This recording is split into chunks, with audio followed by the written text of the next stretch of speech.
یہ میرے خیال میں 6 کے قریب مختلف جگہوں پہ کوآرڈینیٹڈ اٹیک ہوتے ہیں. 9 کے قریب اس میں دہشت گرد آتے ہیں لانچوں پہ بیٹھ کے جس طرح سے بھی, اور وہ مسلسل سیل فون پہ رابطے میں ہوتے ہیں. اتنا کلیئر ایویڈنس ہونے کے بعد بھی سرکار بھارت کی آج تک بڑا سافٹ, بڑا پولا پولا ایک نیریٹو لے کے چل رہی ہے. کوئی اسٹرانگ ایکشن, کوئی اسٹرانگ ڈیمانڈ نہیں کی سوائے یہ کہ انٹرنیشنل فورم پہ جا کے انہوں نے تھوڑا بہت شور شرابہ کیا. بٹ کوئی آتا ہے آپ کو مار کے چلے جاتا ہے اور آپ پھر بولتے ہو کہ اب کے مار کے دیکھ. یہ آپ کا بڑا اہم سوال ہے اور یہ واقعی ایک الارمنگ بات ہے. پہلے میں اس کو ایڈریس کروں گا جو کینیڈینز کی آپ نے بات کی.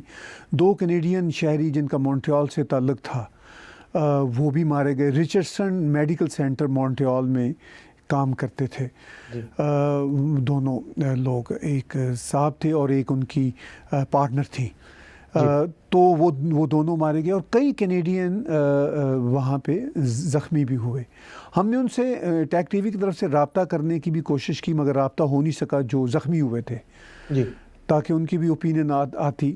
تو بہرحال پہلی بات تو یہ ہے کہ یہ as Canadian citizen, as you and I R Canadian citizens, یہ ہمارا فرض بنتا ہے, ہر کینیڈین شہری کا یہ فرض بنتا ہے کہ اپنے ان 2 کینیڈین شہریوں کو ہمیشہ کے لیے یاد رکھے. اور اس کے لیے کینیڈین پولیٹیشنز کا بھی فرض بنتا ہے کہ وہ یہ آواز اٹھائیں, اس لیے کہ 2 کینیڈین شہری اس میں مارے گئے تھے اور کئی زخمی ہوئے تھے اور ابھی تک اس کا کوئی انصاف نہیں ملا. آپ نے پھر بات کی کہ بھارت کی سرکاریں اس پہ بات تو کرتی رہیں, انٹرنیشنل فورم پہ بھی ایشو کو اٹھاتی رہیں, لیکن جو شاید آپ اشارہ کرنا چاہ رہے ہیں وہ جو کہتے ہیں نا کہ گھس کے مارنے والی بات ہے کہ جیسے 9/11 ہوا تھا تو امریکہ نے انٹرنیشنلی بتا دیا, لیکن بتانے کے بعد انہوں نے کہا کہ تم ہمارے ساتھ ہو یا نہیں ہو یہ میں واضح کرو, ہم تو یہ کرنے ہی جا رہے ہیں ایکشن.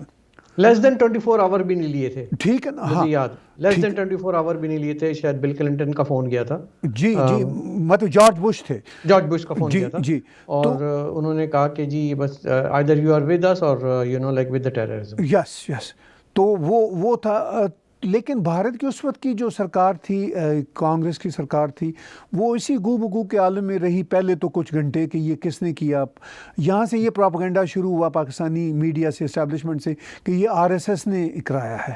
چونکہ اجمل قصاب اور کچھ اور جو ٹیررسٹ تھے انہوں نے وہ ہندو وہ جو بینڈز ہیں نا وہ اس سٹائل میں باندھے ہوئے تھے, اپنی طرف سے وہ پورا دھوکہ دینے کے لیے اور آنکھوں میں دھول جھونکنے کے لیے گئے تھے. وہ مانا ہی نہیں کئی دنوں تک تو وہ اجمل قصاب پاکستان سے ہے. وہ تو ہمارے اپنے ساتھی جو ٹیک ٹی وی پہ تبصرے کرتے رہے وہ وہاں پہ موجود, ان کے گھر گئے اجمل قصاب کے اس ٹیررسٹ واقعے کے دوسرے تیسرے روز. تو وہ تو کہتے ہیں ہم نے وہ گھر خود اپنی آنکھوں سے دیکھا. اس ٹیررسٹ واقعے کے دوسرے تیسرے روز نجم سیٹھی کی وائف کے ویڈیوز وائرل ہوئے ہیں کہ اجمل قصاب کہاں سے تھا. تو ان کا یہ کہنا تھا کہ وہ تو ایسے ہی کوئی میرا خیال ہے RSS کا آدمی تھا, یعنی آئی واش کی دنیا ساری بیوقوف ہے نا. ہاں پوری دنیا میں. اور بھارت میں بھی اس وقت یہ نیریٹو کسی حد تک چل پڑا تھا کہ بھئی یہ شاید کوئی بڑے سیدھے لوگ ہیں بھارت کے لوگ. میں آپ کو ایک بات بتاؤں, بڑے سیدھے ہیں, سرکار سمیت لوگ بھی بڑے سیدھے ہیں ادھر. ہاں مطلب وہ سیدھے بھی ہیں, سمجھدار بھی ہیں, دونوں ہیں, لیکن مطلب نہیں سر اتنا بھی سیدھا نہیں ہونا چاہیے نا. اب آپ دیکھیں نا کہ مطلب ہمارے لوگ تو ماشاءاللہ سے وہ خادم رضوی کے ختم نبوت کو لے کے کروڑوں لوگ ان کے نماز جنازہ میں پہنچ جاتے ہیں, وہ تلوار اٹھانے کو تیار ہو جاتے ہیں, کوئی ایشو نہ بھی ہو تو وہ چل پڑتے ہیں میدان جنگ میں.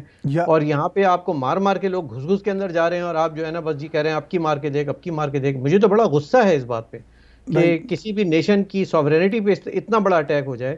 اور آج 12 سال گزرنے کے بعد ہم بیٹھے ہوئے سے اس کو رو رہے ہیں, لکیر کو پیٹ رہے ہیں, اس کی رسی کو, سانپ چلا گیا لیکن اس کو ہم پیٹے جا رہے ہیں, لیکن حاصل حقائق کچھ بھی نہیں ہو رہے. اور اپنی اکانومی پہ توجہ دینا ہے, ٹھیک ہے اچھی بات ہے دیں آپ. یہ میں آج شکوہ کروں گا سر, آج بلکہ میں بی جے پی کی سرکار کو میں آج I want to grill them today, کیونکہ this is not the right way it was the matter was handled. اس میٹر کو صحیح طریقے سے ہینڈل کرنا چاہیے تھا. اور 20 سال گزرنے کے بعد وہاں پہ 166 مرنے والے ہندوستانی اور ان کے رشتہ داروں عزیزوں کو سوال کرنا چاہیے اپنی سرکار سے, کیا کیا ہے آپ نے, کہاں ہے میرے مجرم, ان کو لے کر آیا جائے. صرف 9 دہشت گردوں کو مار دینے سے اور اس کے بعد دنیا میں جا کے شور مچا دینے سے آپ کا یہ مسئلہ حل نہیں ہوتا ہے. آپ ہر بار کہتے ہیں اب کی مار کے دیکھ، اب کی مار کے دیکھ. کتنی بار ایسا ہوگا سر؟ یہ زیادتی کی بات ہے. آج 12 سال گزرنے کے بعد آج ہم بیٹھ کے پھر وہی باتیں کر رہے ہیں. دیکھیے ایک بات بہرحال ریالٹی ہے کہ یہ کریڈٹ ضرور مودی سرکار کو جاتا ہے سر کہ آپ جب کریڈٹ دیتے رہے مودی صاحب کو سر. اب مجھے پتا ہے آپ کا بڑا سافٹ نہیں کارنر ہے بی جے وہ پی میں کی صرف طرف، لیکن اس پہ آپ دے رہا ہوں کہ میں اس غم کو سمجھ نہیں رہے ہیں جو میں آپ کی جس کی پلوامہ توجہ جی دلانے کی کوشش کر رہا ہوں. میں اس کو پلوامہ سے جوڑنا چاہ رہا جی ہوں کہ دیکھیے جب پلوامہ پہ اٹیک ہوتا ہے تو پھر آتے ہیں پاکستان کے اندر طیارے. یہ ایک بہت بڑا شفٹ ہے جی پالیسی میں. اب بھی نہ آتے. وہی مطلب جو آپ کا گلہ ہے وہ اس کا رسپونڈ آلریڈی کیا ہے. میں آپ کے گلے کی جو سنسیئرٹی ہے اس کو مکمل طور پر سمجھتا ہوں. بالکل آپ کا گلہ جائز ہے، لیکن میں صرف یہ یاد دلاتا ہوں ریسنٹلی کہ ایٹ لیسٹ یہ ہوا. اب کی بار انہوں نے یہ نہیں کہا کہ اب کی بار مار کے دیکھ. اب کی بار جب انہوں نے ایسا کیا، پلوامہ میں اٹیک کیا، تو پھر وہ 10 طیارے آتے ہیں اندر، جو پاکستان کی سوورینٹی کے لیے ایک بہت بڑا کویسچن اٹھ گیا کہ بھئی 80 مائلز اندر آ کے اور اپنا ایکشن کر کے چلے جاتے ہیں. تو یہ ایک بہت بڑا میسج ہے. اس کے بعد ہی تو یہ ذرا تھوڑے سے رکے ہوئے ہیں، ورنہ تو ان کے ہاں تو پراکسی ٹیررزم ہی وار کا آلٹرنیٹ ہے نا. وار تو کر نہیں سکتے. جی اور دیکھا جائے تو میں سمجھتا ہوں کہ جو آپ بات کہہ رہے ہیں بی جے پی سرکار کی، وہ اس حد تک بھی میں اس کو جائز مان لیتا ہوں کہ کم از کم چوہوں کی طرح چوری چھپے آ کر گھس کے خندق کے کھود کے بل میں سے نکل کے آ کے دہشت گردی کرنا وہ ایک الگ بات ہے. اس کو ہم ساورنٹی کے خلاف نہیں مان سکتے. اور ہوائی جہازوں کے ذریعے فضائی ایئر اسپیس کو توڑتے ہوئے گھس جانا اندر اور وہاں جا کے جو ہے اٹیک کرنا اور اس کو تہس نہس کر دینا، یہ ایک الگ بات ہوتی ہے. تو جواب تو بھرپور دیا ہے، لیکن میرا سوال یہی ہے کہ وہ جو آج تک میرے 2 کینیڈین شہری، ان کی آواز کس نے اٹھائی ٹیگ ٹی وی کے علاوہ؟ میرا سوال اب آپ سے یہ بنتا ہے کہ میرے جو سننے والے کینیڈا میں رہتے ہیں، جو میرے ممبر پارلیمنٹ دروازہ ناک کر کے مجھ سے ووٹ مانگنے آتے ہیں سر، میں آج ان سے سوال کرتا ہوں کہ آپ میں سے کس نے وہ آواز اٹھائی؟ اگر کیا وہ پاکستانی نژاد کوئی مرتا تو آپ ضرور آواز اٹھاتے.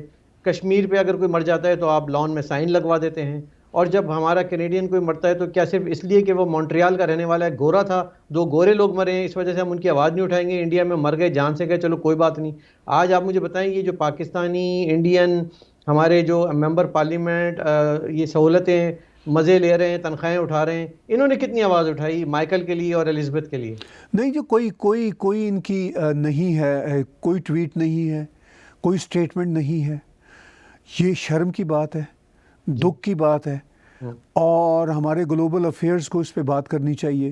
یہ جو ہمارے خاص طور پر ساؤتھ ایشین بیک گراؤنڈ کے ممبر پارلیمنٹیرینز ہیں، چاہے وہ آنٹیریو لیجسلیٹو میں ہوں یا کسی بھی صوبے کی لیجسلیٹو اسمبلی میں ہوں یا فیڈرل گورنمنٹ میں ہوں، کوئی ان کی ٹویٹ نہیں آئی. کشمیر پہ تو یہ فوراً ٹویٹ دے دیتے ہیں، سی اے پہ فوراً ٹویٹ دے دیتے ہیں، یہ جانے بغیر کہ وہ کانٹیکسٹ کیا ہے، یہ جانے بغیر کہ وہ صرف اور صرف اپنا مسلم کارڈ یہ پلے کر رہے ہیں.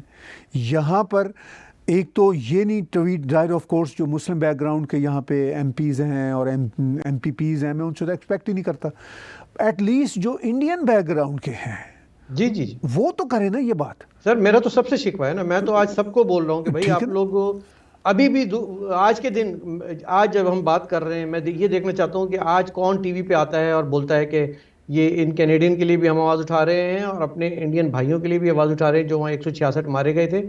اور ان کے لیے آج ہم کینیڈا کی اسمبلی کے فورم سے یا میڈیا کے ذریعے یا ٹویٹ کے ذریعے اس کی مذمت کرتے ہیں. وی کنڈیم دیز اٹیکس. اور ہم چاہتے ہیں کہ اس کی کینیڈا کی سرکار نے تو بڑا ہلکا سا رسپانس دیا تھا. کینیڈا کی سرکار کو بھی تو پوچھنا چاہیے تھا نا میرے 2 شہریوں کا قاتل کون ہے. جی بالکل وہ پوچھنا چاہیے. ابھی تو آج 26 نومبر کی صبح آپ اور میں صبح کے وقت بات چیت یہ کر رہے ہیں، اس سیاہ دن کو یاد کر رہے ہیں دکھ کے ساتھ. ہو سکتا ہے کہ آج کسی وقت کوئی ٹویٹ آ جائے سرکار کی طرف سے، کینیڈین سرکار کی طرف سے. آنی چاہیے، اگر نہیں آتی تو بہت ہی شیم والی بات ہے. اور اگر آتی ہے تو چلیے اس حد تک تو ٹھیک ہے. پھر ہمارا اگلا ان سے سوال یہ ہے کہ یہ اپنے ہی شہریوں کو جسٹس فراہم کرنے کے لیے، ان کی فیملیز کو جسٹس فراہم کرنے کے لیے ان کا انٹرنیشنل پریشر کتنا ہے کانسپیریٹرز کے خلاف. ان کے پیچھے جو ریاست کھڑی ہے اس کے خلاف، اور جو اس کے پیچھے ریاست کی اسٹیبلشمنٹ ہے اس کے خلاف. یہ سوال ہمارا رہے گا جب تک ہمیں یہ مطمئن نہیں کرتے، ہم کینیڈینز کو یہ مطمئن نہیں کرتے کینیڈا کی فارن منسٹری جب تک. اور دوسری بات یہ کہ یہ اس طرح کے واقعات، مجھے میں اس کی موٹیوز پہ جانا چاہتا ہوں تھوڑا سا، کہ 26/11 کرنے کی ضرورت کیوں پیش آئی تھی پاکستان کو یا پاکستان کی روگ آرمی کو؟ دیکھیے وہ تو اس وقت بھی جو سرکار تھی انہوں نے بھی ڈھکے چھپے لفظوں میں مانا، کہا جی روگ ایلیمنٹس ہیں. ایک تو کچھ پیس کی تھوڑی بہت بات چل رہی تھی. جب بھی کوئی پیس کی تھوڑی بہت بات چلتی ہے، جیسے پٹھان کوٹ اور وہ ایک اور جگہ تھی جس پہ یہ ہوا پٹھان کوٹ سے پہلے کا جو واقعہ تھا، تو اینی ہاؤ وہ بھی جب یہ بات چلتی تھی ان دنوں بھی چل رہی تھی. نمبر 1. نمبر 2، اس وقت انڈیا اپنے اکنامک بوم پہ تھا، اور بامبے آف کورس جو ہے وہ ان کا ایک بہت بڑا فائنینشیل ہب ہے. Not the only financial hub, India بہت بڑا ہے but it's one of the biggest financial hubs. تو نہ صرف فائنینشیل بلکہ ٹورسٹ ہب بھی ہے، اور اس کے علاوہ آپ کی کلچرل، بالی ووڈ، ان سب چیزوں کا.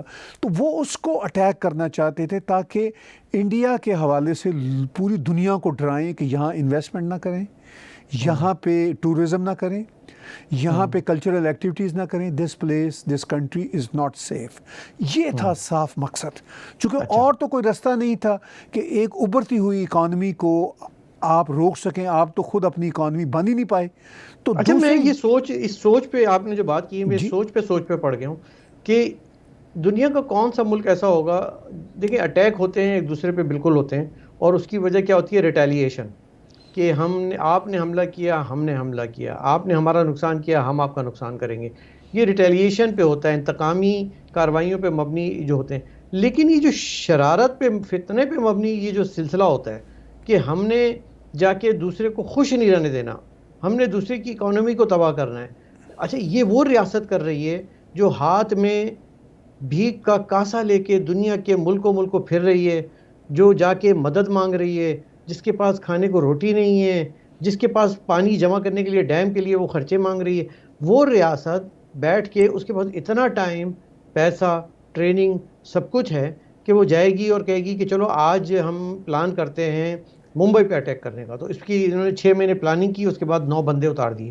سو آپ اس ریاست کی سوچ کا اندازہ لگائیے، جو میں سوچ رہا ہوں کہ وہ سوچ کیا ہے. پھر مطلب یہ رکنے والی سوچ نہیں ہے کہ صرف ایک اس پہ آ کے رک گئے، کچھ عرصے ٹھنڈے بیٹھیں گے پھر کوئی نیا کارنامہ کریں گے. یہ مجھے لگتا ہے ان کی روٹی روزی یہی ہے طاہر بھائی، کہ یہ اسی طرح کی روٹی روزی چلاتے ہیں کہ ادھر سے خطرہ پیدا ہو، شاید وہ بھارت کوئی جذبات میں آ کے کوئی بڑا حملہ کر دے تو ہماری جو ہے وہ 3-4 سال جنگ چلے تو ہماری جو ہے نا وہ وردیاں پکی ہو جائیں، مزید بلے لگ جائیں. کسی کوئی جنگ تو جیتے نہیں ہے، بلے لگاتے جا رہے ہیں. تو دس از دا سوچ. میں سوچ رہا ہوں کہ اس کے پیچھے شاید یہ سوچ ہے. یہ بالکل ایسی ہی سوچ ہے، لیکن ان کی روزی روٹی ہے.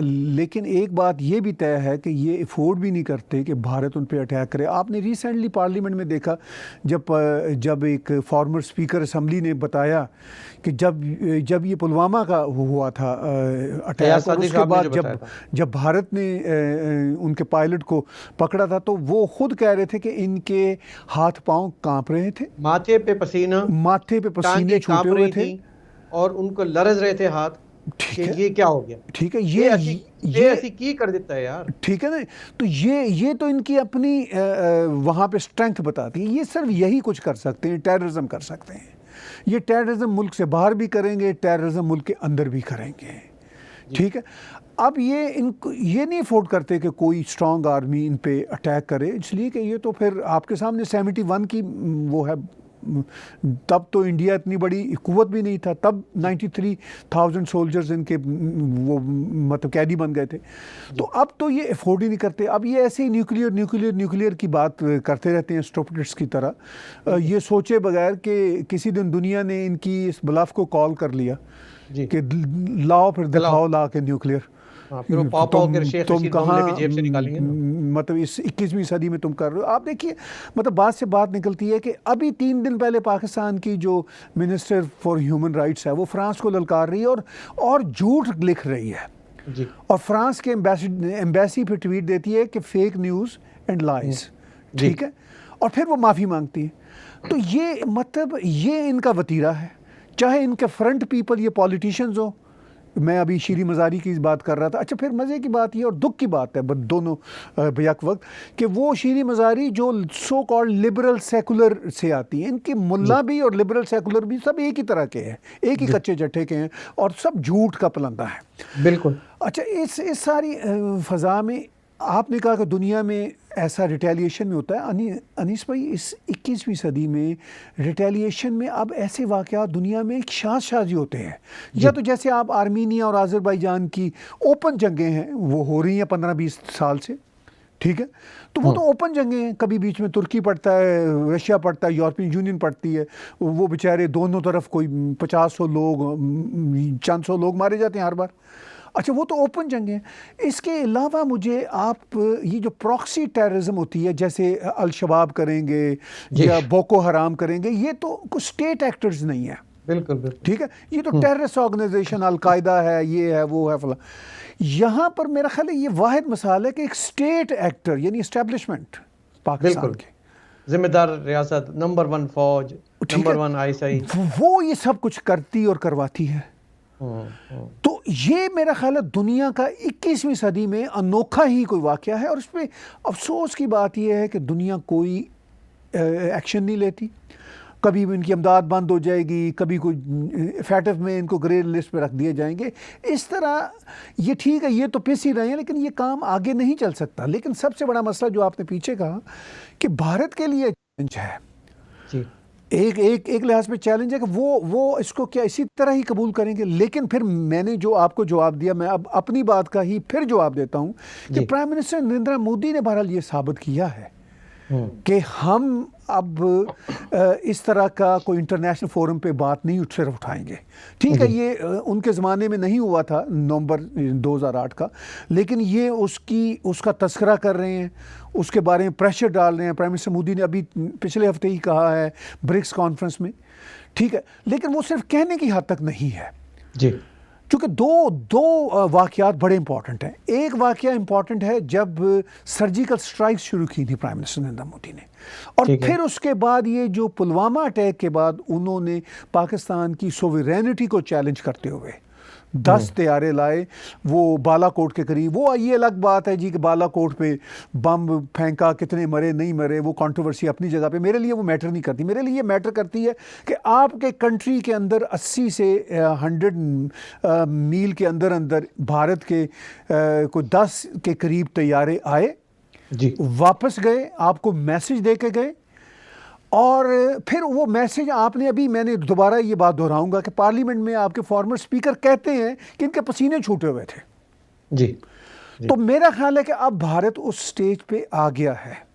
اچھا، پسینے چھوٹنے پہ مجھے ایک بات یاد آئی کہ یہ جو ڈینائل موڈ میں تھے جی، اور یہ جو بڑے بڑے ثبوت پیش کر رہے تھے، بڑے بڑے وہ جنگلوں میں پہنچ گئے تھے ہمارے جرنلسٹ اور کہیں گے دیکھو یہ گڑھا پڑا ہوا ہے، یہ ہے، یہاں پہ کوئی بم نہیں گرا. تو اگر ایسا نہیں ہوا تھا تو ایاز صادق جو کہ ایک انتہائی کانفیڈینشیل بریفنگ میں بیٹھے ہوئے تھے، وہ یہ بات کھل کے بتا رہے ہیں کہ وہاں پہ بہادر جنرلوں کے پسینے چھوٹے ہوئے تھے، ماتھے پہ پسینہ تھا، ہاتھ پاؤں لرز رہے تھے، ٹانگیں کانپ رہی تھی. تو پھر یعنی کہ یہ بات نیگیٹ ہو جاتی ہے اور وہ جو ان کا ڈینائل ہے وہ ختم ہو جاتا ہے. وہ ثابت ہو جاتی ہے بات کہ طیارے آئے تھے، اندر تک گھسے تھے، ان کی سوورینٹی کو، ایئر اسپیس کو وائلیٹ کیا تھا اور یہ سرجیکل اسٹرائک کر کے گئے تھے. تو یہ پروف ہے نا، ایویڈنس ہے ہمارے سامنے. صرف یہی پروف نہیں ہے، اس بات سے تو انیس بھائی یہ بھی ڈینائی نہیں کرتے کہ طیارے نہیں آئے تھے. یہ تو مانتے ہیں، یہ تو پاکستان کے سارے جرنلسٹ بھی مانتے ہیں ہاں جی طیارے آئے تھے. اب یہ ڈیبیٹ کرتے ہیں کہ وہاں کوئی ٹیررسٹ کیمپ نہیں تھا، اس کو نہیں اڑایا تھا. البتہ وہ جو گھڑا یا گھڑے دکھاتے ہیں وہ یہ بھی مانتے ہیں کہ یہاں کوئی ایک آدھ بم پڑا تھا. اچھا ٹھیک ہے، وہ یہ بھی مانتے ہیں. ٹھیک ہے، وہ یہ کہتے ہیں کہ یہاں کوئی ایک آدھ بم پڑا تھا لیکن یہ ایسے ہی بس جنگل میں پھینک گئے ہیں. صحیح ٹھیک ہے. تو بھائی آپ کے لیے اتنا ہی شرم کا مقام کافی ہے، مر مٹنے کی یہ صورت ہے کہ وہ اگر نہیں بھی تھا، فرض کیجئے چلیے مان لیے کوئی ٹیررسٹ کیمپ بھی نہیں بھی تھا تو وہ بم پھینک کے گئے. اگر بم نہ بھی پھینکا، طیارے آئے گئے، پوری دنیا نے مانا، آپ بھی مانتے ہیں پاکستان کی. اس میں تھوڑا سا واپس جاؤں گا جی، اور ایک چیز کی طرف توجہ دلانا چاہوں گا آپ کی کہ ہم نے یہ دیکھا ہے کہ جب مارشل لا لگتا ہے اور جب فوج کا راج ہوتا ہے ڈکلیئرڈ اور انڈکلیئرڈ، تو بارڈر پہ سکون رہتا ہے. جب پولیٹیکل پارٹیز رول کر رہی ہوتی ہیں تو ان کو انسٹیبل کرنے کے لیے، اکنامکلی ان سے فنڈنگ لینے کے لیے، یا جیسے کہ نواز شریف کی حکومت ہے اور ان کے وزیر خزانہ کہتے ہیں کہ جی ہم ڈیفنس بجٹ پہ ذرا بات کریں گے، آپ سے آئے ٹیبل پہ بیٹھیں، کٹوتیاں ہوں گی، ہم بات کریں گے کہ آپ کا آڈٹ ہوگا، یہ ہم آپ کو اتنا پیسہ دے سکتے ہیں، اتنا نہیں دے سکتے، کوئی جنگی حال نہیں ہے، کوئی اس وقت سرحدوں پہ امن ہے، لہٰذا let's spend some more money on education and health of the people of Pakistan. تو پھر جو ہے ان دنوں میں یہ واقعات ذرا تیز ہو جاتے ہیں. اور جب مشرف کا دور ہوتا ہے، جب ضیاء الحق کا دور ہوتا ہے، جب عمران خان کا فوجی دور، جس فوجی بیک کے ساتھ وہ کہتے ہیں نا میرے پیچھے فوج کھڑی، وہ دور ہوتا ہے، تو کوئی واقعہ نہیں ہوتا، چھوٹی موٹی ٹک ٹک ایل او سی پہ چلتی ہے.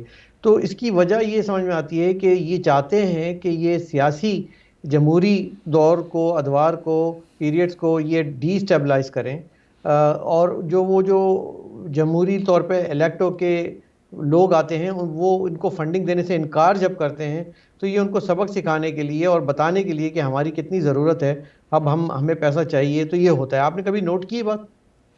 نہیں دیکھیے، یہ بالکل قابل نوٹ بات ہے، میں نے بھی نوٹ کی، اور یہ آپ درست کہہ رہے ہیں، ایسا ہوتا ہے. لیکن میں اس پہ تھوڑی سی ضرور ڈیبیٹ کروں گا کہ یہ جو عمران خان کے دور میں ہمیں نظر آتا ہے بظاہر کہ یہ ایل او سی پہ ٹک ٹک کر رہے ہیں، یہ ٹک ٹک نہیں کر رہے. ابھی 4-5 روز پہلے جیش محمد کے لوگ گھسے تھے جن کو نیوٹرلائز کیا.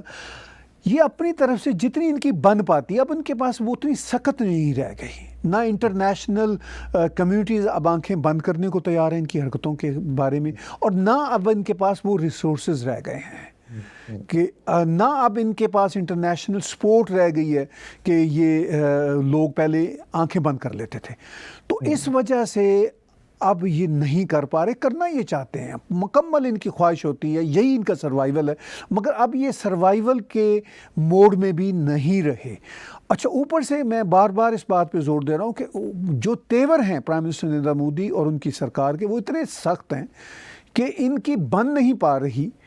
انہوں نے ابھی ریسنٹلی جو کوشش کی ہے کشمیر میں، بہت ہی ٹرینڈ قسم کے 4 ٹیررسٹ جیش محمد کے ٹرینڈ وہاں پر گھسانے کی، وہ ان کا جس طرح کلا کما ہوا، اس سے پتہ چلتا ہے کہ اب بھارت میں پولیٹیکل ول بھی بہت سٹرونگ ہے، اور اس پولیٹیکل ول کے سٹرونگ ہونے کی وجہ سے لا اینڈ انفورسمنٹ کی ایجنسیز اور آرمی اور سارے ادارے جو ہیں وہ اتنے چوکس ہیں اور اتنے وہ پرومپٹ ایکشن کرتے ہیں کہ اب ان کی کوئی کوشش کامیاب نہیں ہو رہی. یہ نہیں ہے کہ یہ کوشش نہیں کر رہے، یہ پوری کوشش کر رہے ہیں. آج ان کو آپ موقع دیں، یہ ممبئی 26/11 جیسا واقعہ یہ پھر کر دیں گے.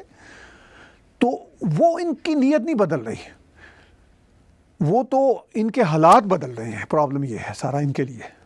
جی، یہاں تک تو یہ بات صحیح ہے، لیکن جس طرح سے یہ اب موجودہ گورنمنٹ عمران خان کی اور ان کی پشت پناہی پاکستان کی فوج کر رہی ہے، اور اس کے بعد یہ جو 26/11 آتا ہے، 26/11 ہندوستان میں بھی اس وقت یاد کیا جا رہا ہے، اس کے بعد دنیا بھر میں بھی یاد کیا جا رہا ہے، کینیڈا میں بھی ہمارے اور امریکہ کے لوگ بھی اس میں شامل تھے.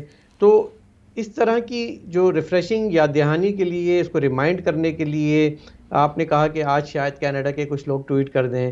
آپ سمجھتے ہیں کہ کیا بھارت میں بھی اسی جسے کہنا چاہیے کہ زور اور شور کے ساتھ اس مدعے کو دوبارہ اٹھایا جائے گا آج کے دن، یا پھر چند ایک لوگ پروگرام کریں گے، ریپبلک پہ پروگرام ہوگا اور اس کے بعد کچھ نہیں ہوگا، یا سرکاری سطح پہ کچھ نہیں ہوگا؟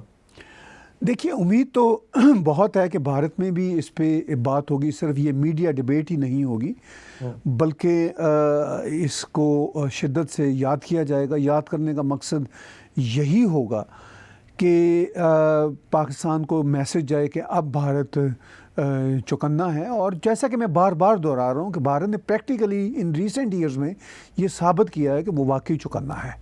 وہ صرف اب کہنے کی حد تک نہیں ہے، کوئی ڈائلاگ بھی نہیں ہو رہا، کوئی بات چیت بھی نہیں ہو رہی، چونکہ پرائم منسٹر نریندر مودی نے جو کہا ہے کہ بارود اور گولی کے ماحول میں بات چیت نہیں ہو سکتی، وہ اس پہ عمل بھی کر رہے ہیں. صرف کہنے کی حد تک نہیں ہے. اور پھر وہ کسی قسم کا بھی پاکستان کی طرف سے کوئی ہوتا ہے واقعہ تو اس پہ شدید پریکٹیکلی ایکشن لیا جا رہا ہے. یہ بہت میرا خیال ہے امپورٹنٹ ہے. اور اس کے لیے شاید پاکستانی عوام کو پرائم منسٹر نریندر مودی کا شکر گزار ہونا چاہیے، چونکہ ان کے اس طرح سوئفٹ ایکشن لینے سے باتیں، مسائل آگے نہیں بڑھ رہے. ورنہ یہ تو پھر اپنے ٹیررزم کی انڈسٹری کو بڑھاتے چلے جاتے ہیں نا، یہ تو روکتے نہیں ہیں۔ اچھا طاہر بھائی، ایک سوال میرے ذہن میں ہے اور میں آپ سے اس کا جواب بھی جاننا چاہوں گا، اور میں چاہوں گا اس کی نالج اور آگاہی بھی ہمارے ناظرین کو دیجیے گا۔ ذکی الرحمان لکھوی ایک کردار تھا، جی کہاں ہے آج کل وہ؟ کیونکہ ہمیں یہ نہیں دیکھنا کہ وہ جو 9 آتنک وادی مارے گئے وہ 26/11 کے ذمہ دار تھے۔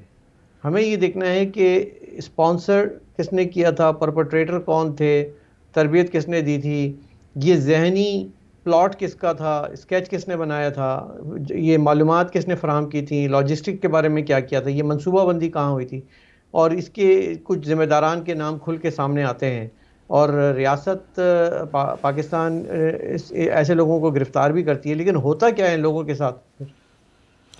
دیکھیے بات یہ ہے کہ آپ نے ذکی الرحمان لکھوی کا ذکر کیا، تو مسٹر لکھوی تو کھلے پھر رہے ہیں پاکستان میں، بلکہ وہ ٹیررسٹ جو لسٹ آئی ہے اس میں سے نام ان کا نکل گیا، جو بیچارے پولیٹیشینز ہیں ان کا نام سر فہرست آ چکا ہوا ہے، یہ دکھ کی بات ہے۔ آپ نے کہا کہ ذکی الرحمان کا نام ٹاپ نمبر 1 تھا ایک زمانے میں، جی جی جی جی، وہ آج کل نمبر 1 کون ہے؟ وہ آج کل تو خیر الطاف حسین صاحب کو ڈال دیا۔ شرم کی بات ہے کہ مطلب وہ ایک نامی گرامی پولیٹیشین ہیں، اور ان کا صرف چونکہ ریاست کی مشینری کے ساتھ اختلاف ہے تو ان کو ٹیررسٹ بنا دیا انہوں نے، اور جو اصل ٹیررسٹ ہیں ان کو فری چھوڑ دیا کہ بھئی چلو۔ تو یعنی کہ آپ یہ سوچئے، ایک ریاست کی بدقسمتی سوچئے ذرا، کہ یہاں پہ جو ملک کی تیسری بڑی جماعت کے ایک سٹیک ہولڈر کے سیاسی لیڈر کو آپ اس لیول پہ رکھتے ہیں، اور جو کہ ذکی الرحمان لکھوی جو کہ آپ مناظر دیکھ رہے ہیں، جس نے آگ اور بم اور بارود کا یہ کھیل رچایا اور لوگوں کی جانوں سے کھیلا، اور اس کے مقابلے میں آپ ایک سیاستدان کو رکھتے ہیں جو کہ صرف اور صرف جس کے کروڑوں چاہنے والے ہیں، جو کہ آپ کا سٹیک ہولڈر ہے، جو آپ کے نیریٹو کو چیلنج کرتا ہے، آپ نے اس کے برابر میں اس کو لا کے کھڑا کیا ہے۔ یہ ریاستیں ایسے نہیں چلتی ہیں سر ریاست نے کیا چلنا ہے، لیکن ریالٹی یہ ہے کہ صرف اس میں ذکی الرحمان لکھوی ہی نہیں ہے، یہ خود اسٹیبلشمنٹ ہے۔ جو ٹیلی فون کالز، وہ جو 9 ٹیررسٹ مارے گئے تھے اور ایک پکڑا گیا تھا جس کو بعد میں پھانسی ملی، تو یہ اجمل قصاب، تو یہ 10 جو لوگ تھے جو انہوں نے بھیجے تھے، یہ کوئی ذکی الرحمان لکھوی نے نہیں صرف بھیجے تھے، وہ تو کانسپائریٹر تھا نا، وہ تو ٹرینرز میں سے تھا نا، لیکن ایکچولی اس کی بھی ٹریننگ اور ان سب کی بھی ٹریننگ تو ماشاءاللہ آپ کی اسٹیبلشمنٹ کے ہی اداروں نے کی تھی نا۔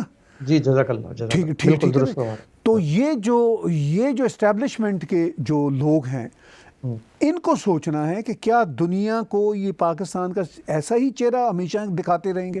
اب تک تو یہی دکھایا ہے۔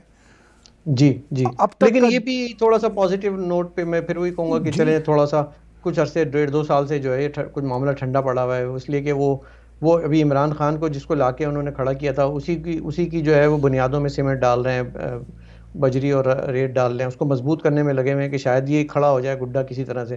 وہ کھڑا نہیں ہو پا رہا تو پھر وہ آگے کیا کریں گے؟ جب آپ کا پرائم منسٹر ہی جو ہے انسٹال شدہ، وہ آپ کو ریکوائرڈ رزلٹ نہیں دے رہا ہو، ڈیزائرڈ آپ کی جو آبجیکٹو پورے نہ ہو رہے ہوں، تو پھر وہ اب شرمندہ ہیں، قوم سے بھی شرمندہ ہیں، اپنے نیریٹو سے بھی شرمندہ ہیں، اور جس جرنل کے ذہن کی اختراع ہوگی کہ عمران خان کو لاؤ، آج وہ بھی پریشان گھوم رہا ہوگا کہ یار میں نے کس کا نام لے لیا تھا۔ تو یہ میرے خیال میں ایک پازیٹیو کہہ لیں، نیگیٹو کہہ لیں، لیکن کوئی پازیٹیو نہیں ہے۔ پہلی بات یہ کہ انیس صاحب، یہ کسی ایک جرنل اکیلے کی اختراع نہیں ہے، عمران خان صاحب بہت سارے جرنلوں کی اختراع ہیں، وہ اس لیے کہ یہ بہت ہی اعلیٰ نسل کے پپٹ ہیں، اور میں بار بار دہرا رہا ہوں کہ یہ اس لیے نہیں کہ یہ آپ کو کوئی معاملات ٹھنڈے لگ رہے ہیں، یہ معاملات اندر چل رہے ہیں۔ یہ ٹیررزم اس وقت پاکستان کے اندر بسنے والی قومیتوں پر چل رہا ہے۔ یہ جو پاکستانی اسٹیبلشمنٹ کا ٹیررزم ہے وہاں بڑا ہوا ہے۔ جب ان کو بارڈر سے فرصت ملتی ہے تو وہ اپنے لوگوں کو پیش شروع ہو جاتے ہیں، بارڈر پہ بھی بزی رہنا چاہتے ہیں، مگر دوسری طرف بڑی سخت کارروائی ہو چکی ہے۔ دونوں بارڈرز پہ کارروائی ذرا سخت ہے، افغانستان کے بارڈر پہ بھی اور ادھر بھی، اور پچھلے دنوں تو ایران کے بارڈر پہ بھی بڑی سخت کارروائی تھی۔ تو اور اس کے بعد جو انٹرنیشنل جو سرحدیں ہوتی ہیں نا، نہ دکھائی دینے والی، وہ بھی ان کے ساتھ نہیں ہیں۔ وہ بھی وہ سٹیک ہولڈر جو آنکھیں بند کرتے تھے، وہ بھی اب آنکھیں بند کیے ہوئے نہیں ہے۔ تو اس لیے یہ ہے، ورنہ یہ عمران خان کی وجہ سے نہیں ہے۔ وہ تو ان کو تو پپٹ کوئی ہو سامنے یا نہ ہو، ان کو نہیں فرق پڑتا. انہوں نے اپنی حرکتیں کرنی ہوتی ہیں, مگر حرکتیں کرنے کے لیے, ان کو ڈیلیور کرنے کے لیے انوائرمنٹ نہیں رہی, انٹرنیشنل انوائرمنٹ بھی نہیں رہی, اور بھارت میں بھی نہیں رہی, افغانستان میں بھی مشکل ہے. لیکن افغانستان میں بم دھماکے اوپر تلے ہو رہے ہیں ان کے تمام تر گلوں شکووں اور اپیلوں کے باوجود, وہاں پہ کامیاب چل رہے ہیں. جی جی ٹھیک ہے نا. وہ وہاں اچھا کی اس میں آپ نے جیسے کہا کہ یہ اب نہیں ہو رہے ہیں, اور کیوں نہیں ہو رہے, اس کی وجہ مجھے ایک اور بھی سمجھ میں آتی ہے کہ پلوامہ کے بعد جی بھارت نے بڑا سخت ریئیکشن دیا, اور یہ وہ ریئیکشن ہے جو کہ ان کو پہلے دینا چاہیے تھا, اور وہ نہیں دیتے تھے. وہ اس کو بالکل اگنور کر دیتے تھے, اور وہی کہ لکھنؤ کے نواب کی طرح آپ کی مار کے دیکھ والی بات ہوتی تھی کہ بار بار یہ کہتے تھے کہ ایک گال پہ تھپڑ مارا ہے تو وہ دوسرا پیش کر دیتے کہ چلو کوئی مسئلہ نہیں. لیکن پلوامہ کے بعد میں پھر یہ کہوں گا کہ جو اسٹریٹجی اپنائی انڈین آرمی اور انڈیا کی سرکار نے, بی جے پی کی سرکار نے, مودی جی نے, وہ شاید ایک ایسا ڈیٹرنٹ ہے کہ جس کے بعد اب مجال نہیں ہوگی کسی بھی ریاست کی دنیا میں کہ وہ سوچے بھی, اور پلاننگ کرنے کا بھی سوچے, اور ٹریننگ دینے کا بھی سوچے کہ اب ہم کوئی ایسا اٹیک کریں گے, کیونکہ اس کے ڈائریکٹ ریپرکشن ہوں گے, اس کا ڈائریکٹ اٹیک ہوگا. میرے خیال میں اس کے بعد اسٹون ایج کے علاوہ ہمارے پاس کوئی چارہ نہیں رہ جائے گا, کیونکہ وہ اتنا میسو اٹیک کریں گے کہ شاید یہ صفحہ ہستی سے ہی خدا نہ کرے ان کی جو یہ ریاست کی جو اسٹیبلشمنٹ کا جی ایچ کیو ہے یہ مٹ جائے. نہیں بالکل بالکل. اب اسی طرح کے حالات ہیں. جب تک پرائم منسٹر نریندر مودی ہے, ہم بات یہ چھوٹی کے ساتھ کہہ سکتے ہیں, اس لیے کہ انہوں نے ڈیلیور کیا ہے, ثابت کیا ہے کہ پاکستان کی طرف سے کوئی بھی ایکسٹریم جو قدم ہے وہ پاکستان کی سلامتی کے لیے ڈائریکٹ خطرہ ہے. جی مطلب جب ہم پاکستان بات کرتے ہیں تو وہ ظاہر ہے پاکستانی اسٹیبلشمنٹ ہی اور کچھ نہیں ہے. اور مجھے بھی معلوم ہے اور آپ کو بھی معلوم ہے کہ اگرچہ ہم یہ بڑے سخت لفظ استعمال کر رہے ہیں جو کہ نہیں کرنے چاہیے اور بڑے ہارش ہے, لیکن میں آپ کو بتاؤں this is harsh reality. So you have to wake up, if you are sleeping just wake up اور try to understand this harsh reality. کیونکہ اب وہاں سے کوئی سافٹ جواب یا سافٹ اپولوجیٹک رویے نہیں دیکھنے کو ملیں گے آپ کو. اب آپ کو ڈائریکٹ رسپانس ملے گا. تو I am very sorry but this is the harsh reality کہ اگر آپ کچھ کرو گے تو اب وہ تھپڑ نہیں کھائیں گے بلکہ مکہ ماریں گے. ایسا ہی ہے اور وہ ثابت ہو چکا ہوا ہے. سرجیکل سٹرائک کی بات ہو, پاکستان کے اندر بالا کوٹ تک طیاروں کے گھسانے کی بات ہو, تو وہ ثابت ہو چکا. اس پہ اب سوشل میڈیا پہ فواد چودھری جیسے جو ڈفر منسٹر ہیں آئی واش جتنا مرضی کرتے پھریں, یا پارلیمنٹ میں جس طرح کے چاہے بیانات دیتے پھریں کہ ہم نے پلوامہ ٹیررزم کا اٹیک کرایا تھا, وہ تو خیر ریالٹی ہے ہی ہے.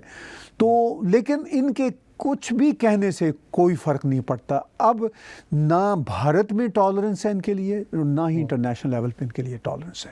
یہ بات اب اینڈ آف دا گیم ہو چکی ہوئی ہے, اینڈ آف دا گیم. اور شاید یہی وجہ ہے کہ اب وہ جو دوستی کی امید اور مس کالیں مارنا اور ان سے بات کرنے کی توقع رکھنا, اور یہ کہ فلانے انٹرنیشنل فورم پہ شاید ملاقات ہو جائے تو ہاتھ ملا لیں گے, گلے مل لیں گے, یا فلانی جگہ پہ کوئی ایک ٹاک ہو جائے. ڈائلاگ فارن سیکرٹری لیول تک پہ نہیں ہو رہے, کسی یعنی کہ سیکرٹری لیول تک کے کہ جو ہے نا انڈیا ان کو جو ہے نا وہ لفٹ نہیں کرا رہا, گھاس نہیں ڈال رہا ایک نیشن کو, ایک ریاست کو. تو یہ سوچنے کی ضرورت ہے وہاں کے دماغوں کو کہ ہم نے اپنی فارن پالیسی کو کس نہج پہ لے آئے ہیں جہاں پہ ہمیں بڑا مشکل ہو گیا ہے ایک ڈائلاگ کا ماحول کریٹ کرنا. اور ڈائلاگ کا ماحول کریٹ کرنے کا جب بھی وقت آتا ہے ہم کوئی نہ کوئی 26/11, ہم کوئی نہ کوئی پلوامہ کر دیتے ہیں. طاہر اسلم گورا صاحب بہت بہت شکریہ. ہماری دعائیں ان تمام آتماؤں کے لیے ہیں جنہوں نے اپنی اس راہ میں اپنی جانیں دی ہیں, 166 لوگوں نے, اور اس میں ہر نسل, ہر رنگ, ہر مذہب, ہر ملک, ہر دیش کے لوگ شامل تھے. ان کو اللہ تعالیٰ اپنی مغفرت فرمائے, ان سب کی آتماؤں کو شانتی ملے, اور ایسا واقعہ دنیا میں اب دوبارہ کبھی نہ ہو. سب یہ دعا کریں, یہ دعا نہ کریں کہ نیست و نابود ہو جائے, کچھ ہو جائے. دعا یہ کریں کہ ایسا واقعہ دنیا میں دوبارہ نہ ہو. آپ بھی اس دعا میں شامل ہو جائیے طاہر بھائی. جی بالکل. اور وہ اس لیے کہ دل تو اندر سے دکھتا ہے, ایک عام ہندوستانی کا بھی اور ایک عام انسان کا بھی, کیونکہ یہ مانوتا کا سوال ہوتا ہے جہاں پہ انسانیت کے ساتھ ایسا سلوک کیا جاتا ہے کہ جو دنیا میں جس کی کہیں مثال نہیں ملتی. اور جس کی کہیں ضرورت نہیں ہوتی، لیکن پھر بھی کچھ لوگ کرتے ہیں، شرارت کرتے ہیں، فتنہ کرتے ہیں، آتنک کرتے ہیں. یہ نہیں کرنا چاہیے. اور اگر if you want to be a responsible state, be a responsible state. اگر آپ کے اندر کوئی روگ ایلیمنٹ ہے، ایلیمینیٹ دوز روگ ایلیمنٹس، ان کو ختم کریں، ان کو سزا دیں، ان کو جو آئین اور جو پاکستان کی ریاست کے لیے جو وہ نقصان پیدا کر رہے ہیں اس کی ان کو قرار واقعی سزا دیں. تب کہیں جا کر یہ معاملات سدھریں گے، نیشنز آپس میں بیٹھیں گی، بات کریں گی، دوستی ہوگی، اور اسی طرح سے دنیا چین، سکون اور امن سے رہنے لگے گی. 26/11 کے اس واقعے کو یاد کرتے ہوئے دکھ کے ساتھ انیس فاروقی کو اجازت دیجیے گا. Have a great evening. آدابرس. Subscribe Tag TV YouTube channel and press the notification button.